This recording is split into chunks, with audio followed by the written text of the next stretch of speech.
Pastor Dalrock writes one of his most profound articles about divorce. The article is called Threat Point. And the basis of the article is to say that whoever wants out of the marriage has the power within the marriage. He talks about divorce reform, and he says it's all about redistributing power from the husband who wants to honor the marriage to the wife who does not. And so this is how he explains it. And this is really profound. Like, I've thought about this quite a bit. He says when we typically talk about divorce theft and how this causes men to be understandably hesitant to marry, as well as the impact it has on men and their children who are directly victimized by this new regime of unilateral divorce, no-fault divorce, those kinds of things.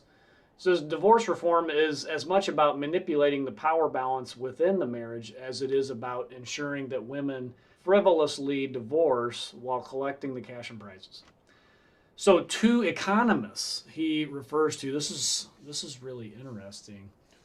Stevenson and Wolfers described this in a paper called Bargaining in the Shadow of the Law, Divorce Laws and Family Distress. And so in this article that these economists write, they say the models of the family rely on a threat point to determine distribution within the household. The switch to a unilateral divorce regime redistributes power in a marriage, giving power to the person who wants out and reducing the power previously held by the partner interested in preserving the marriage. Now, that's really profound. But I think I've seen that in my own family, my own extended family, that the person who wants to stay married, they really don't have any power at all. It's basically the person who wants out has all the power. And so he writes these two economists, he says about them, they aren't under any illusions. Divorce reform is about redistributing power from the spouse who wants to honor the marriage vows to the spouse who doesn't. This is one of the best kept secrets that he has ever encountered, Pastor Dalrock. And I think he's right. Like this is a really profound thing. He says also, don't be confused about gender neutral terms. Women are overwhelmingly the ones who don't want to honor the marriage vows. This is confirmed by the academic study, and he points to two academic studies. These boots are made for walking, why most divorce filers are women. And another study, data on the age of wife at the time of divorce. And so then he says that divorce reform is about redistributing power from the husband who wants to honor the marriage vows to the wife who doesn't. There's even a saying, I think made popular here recently, that it's cheaper to keep her because of how costly it is to divorce for men. Now that's sad. I mean, that's sad. Society should be in the business of keeping marriages together, not helping whoever wants out to do that. He says Stevenson and Wolfers, these two economists that are writing the article, are very open about this. They, of course, present their research through the feminist narrative that husbands are evil brutes which must be tamed, lest they abuse, murder, or drive their wife to suicide. But they do clarify, these economists, that this isn't about women previously being trapped in abusive or dangerous marriages, but about how putting all husbands in fear of divorce might tame potentially abusive husbands. Here's what he quotes them saying in their research. To see how divorce laws affect the external threat point, note that prior to unilateral divorce, a partner wishing to dissolve the marriage could leave without their spouse's consent. However, in such a situation, a legal divorce is not granted, and as such, the right to remarry is forfeited. Under unilateral divorce, the value of the exit threat increases for the unsatisfied spouse, as the right to remarry is retained regardless of the position of one spouse. Thus, the exit threat model predicts that changes in divorce regimes will have real effects. If the divorce threat is sufficiently credible, it may directly affect intra-family bargaining outcomes without the option of ever being exercised. So whoever wants out has more power in the marriage. They conclude their research with the mechanism examined in this paper is a change in the divorce regime, and we interpret the evidence collected here as an empirical endorsement of the idea The family law provides a potential tool for affecting outcomes within families.